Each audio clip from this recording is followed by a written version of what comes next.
Outside of St. Louis, few people have ever heard of Mary Meacham, but she was one of the frontline leaders in the fight to destroy slavery in the United States.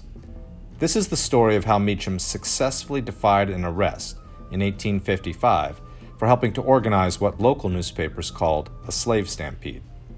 In 1855, Mary Meacham was a widow and a former teacher.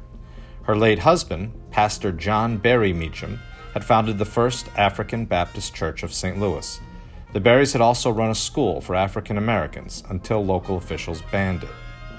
People whispered that the prominent black couple were ringleaders of the city's Underground Railroad, the secret network helping enslaved families escape to freedom.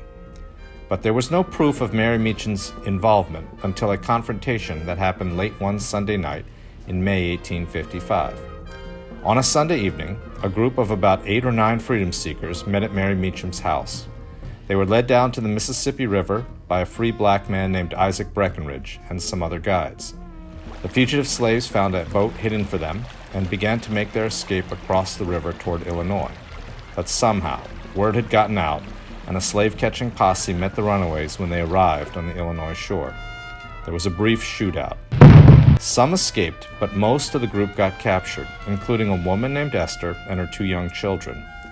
Within days, St. Louis police also arrested Meacham and Breckenridge, charging them with enticing slaves away from their masters. Yet Mary Meacham was a powerful figure in the community, represented by good lawyers, and by July 1855, for reasons that still remain somewhat unclear, prosecutors decided to abandon their case. This victory for the Underground Railroad was not as unusual as it sounds. The attempted St. Louis Stampede of May 1855 was only one of several during this period of sectional crisis. Local slaveholders felt increasingly frustrated by their inability to prevent escapes, especially by large groups. Regardless, Mary Meacham remained a free black woman and community leader in St. Louis until her death in 1869. But we still don't know exactly what happened to the 1855 freedom seekers like Esther and her children.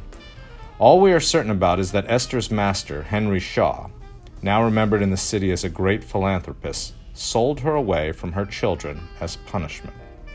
Today, people try to remember Esther's tragedy by commemorating the spirit of resistance embodied by the attempted 1855 stampede. Every year, at the Mary Meacham Freedom Crossing down by the river landing in St. Louis, there is an annual celebration for everyone who stands up for freedom.